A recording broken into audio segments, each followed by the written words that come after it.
ভিডিওতে ক্লিক করার জন্য আপনাদের সকলকে জানাই অসংখ্য ধন্যবাদ। বর্তমানে অন্নপূর্ণা ভান্ডার প্রকল্পে যে অফলাইন যে ফর্ম সেটি কিন্তু প্রকাশিত হয়ে গিয়েছে এবং অনেকেই কিন্তু আপনারা এই ফর্মটি ফিল আপ করছেন, কিন্তু সঠিক তথ্য আপনাদের না জানার জন্য আপনারা অনেকেই কিন্তু ফর্মের মধ্যে ভুল করছেন।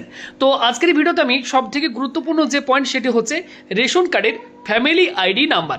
এটি আপনারা অনেকে সঠিক তথ্য না পেয়ে আপনারা ডিজিটাল রেশন কার্ডের যে নাম্বার সেটি কিন্তু আপনারা প্রত্যেকেই ফর্মের মধ্যে লিখে দিচ্ছেন, কিন্তু সেটা সম্পূর্ণ ভুল। আজকের ভিডিওটিতে আমি দেখাবো এই অন্নপূর্ণা যোজনা এই যে ফর্ম, এই ফর্মের মধ্যে এই যে ডিজিটাল রেশন কার্ডের পারিবারিক আইডি অর্থাৎ ফ্যামিলি আইডি যে নাম্বার রয়েছে, এই ফ্যামিলি আইডি নাম্বার আপনারা কোথায় পাবেন এবং সঠিক সেই ফ্যামিলি আইডি নাম্বারটি আপনারা এখানে কোথা থেকে কালেক্ট করে বসাবেন। আসুন সেই সম্পূর্ণ প্রসেসটি দেখিয়ে দিই। তো রেশন কার্ডের ফ্যামিলি আইডি নাম্বার এটি ম্যাক্সিমাম ডিজিটাল রেশন কার্ড যারা বর্তমানে নতুন ডিজিটাল রেশন কার্ড অনলাইন থেকে ডাউনলোড করেছেন দেখবেন সেখানে হয়তো আপনারা পেয়ে যেতে পারেন। তবে আমি আপনাদেরকে বলবো সেখানে যদি আপনারা ডিজিটাল রেশন কার্ড নাম্বারটাই শুধু পান তো সেটা কিন্তু কেউই ভুল করে ফর্মের মধ্যে লিখবেন না। ডিজিটাল ফ্যামিলি আইডি এটি কিন্তু সম্পূর্ণ আলাদা। আমি দেখাচ্ছি কিভাবে এই নাম্বারটি আপনারা পাবেন। এর জন্য আপনারা কি করবেন, প্রত্যেকে আপনারা রেশন কার্ডের অফিসিয়াল ওয়েবসাইট আপনারা সার্চ করবেন, WB ফুড লিখে প্রত্যেকেই গুগলে আপনারা সার্চ করবেন। ওকে, সার্চ করার সাথে সাথেই এখানে সবার প্রথম পেয়ে যাবেন গভর্নমেন্ট অফ ওয়েস্ট বেঙ্গলের এই অফিসিয়াল ওয়েবসাইট। দেখুন লেখা রয়েছে রেশন কার্ড, জাস্ট এখানে একবার ক্লিক করে দেবেন।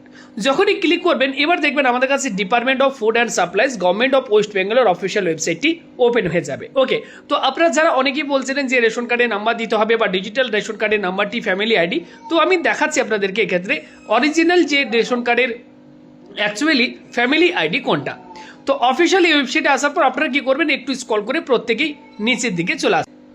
প্রত্যেকেই নিচের দিকে চলে আসবেন। আসার পর এখানে আপনারা একটা অপশন পাবেন ভেরিফাই রেশন কার্ড, এখানে আপনারা একবার ক্লিক করবেন।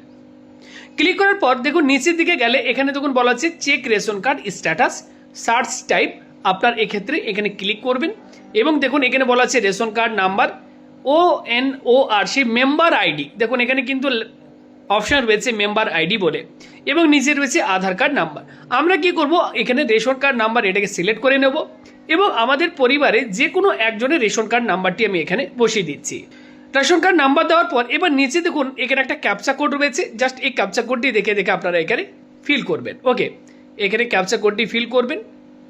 এবার নিচে দেখুন এখানে অপশন রয়েছে সার্চ, এই যে রয়েছে সার্চ, এখানে একবার ক্লিক করে দেবেন। যখনই সার্চ করবেন সঙ্গে সঙ্গে ঠিক আপনার কাছে এই ডিটেলসটি শো হবে, অর্থাৎ কোন ক্যাটাগরির কার্ড, সেই ব্যক্তির কি নাম রয়েছে, বাবার নাম কি রয়েছে, এজ অর্থাৎ ডেট অফ বার্থ কি রয়েছে, জেন্ডার, সমস্ত ডিটেলস এখানে কিন্তু আপনার কাছে শো হবে। এবং এখানে যদি আপনারা নিচের দিকে দেখেন এখানে কিন্তু একটা অপশন আপনারা পাবেন যে আইডি আপনারা বর্তমানে খুঁজে পাচ্ছেন না যে কোন আইডি আপনাদেরকে এই ফর্মের মধ্যে লিখতে হবে, তো এখানে আপনারা খুব সহজেই কিন্তু পেয়ে যাবেন। দেখুন লেখাই রয়েছে ONOR ফ্যামিলি আইডি। এটা কিন্তু ফ্যামিলি ভিত্তিক হয়ে থাকে, প্রত্যেক রেশন কার্ড নাম্বার আলাদা কিন্তু ফ্যামিলি আইডি কিন্তু একটাই হবে। তাই এখানে আপনারা এইভাবে যদি সার্চ করেন খুব সহজেই সঙ্গে সঙ্গে এখান থেকে আপনারা কিন্তু এই যে ফ্যামিলি আইডি নাম্বার রেশন কার্ডের ডিজিটাল রেশন কার্ডের ফ্যামিলি আইডি নাম্বার এটা আপনারা কিন্তু খুব সহজে এখান থেকে কিন্তু পেয়ে যাবেন। তো যারা যারা ভাবছিলেন ফ্যামিলি আইডি হচ্ছে ডিজিটাল রেশন কার্ডের নাম্বার, অনেকেই ভুল লিখছিলেন ফর্মের মধ্যে, তারা আশা করি এখান থেকে বুঝতে পেরেছেন যে ফ্যামিলি আইডি নাম্বার কোনটা হবে। এইভাবে খুব সহজে আপনারা সার্চ করুন। বর্তমানে হয়তো ওয়েবসাইটটি একটু সমস্যা হচ্ছে, মাঝে মাঝে সার্ভার কারণে দেখাচ্ছে না, চেষ্টা করুন খুব সহজে এখান থেকে আপনি কিন্তু ফ্যামিলি আইডি নাম্বারটি পেয়ে যাবেন এবং এই আইডি নাম্বারটি আপনারা কিন্তু ফর্মের মধ্যে লিখবেন। ফর্মের মধ্যে আরও কোনো রকম যদি আপনাদের জানার কিছু থাকে সেটা আপনারা কমেন্ট করবেন, তার উপর আলাদা করে আমরা ভিডিও বানিয়ে দেবো। ভালো থাকবেন, দেখা হচ্ছে পরবর্তী ভিডিওতে। ধন্যবাদ।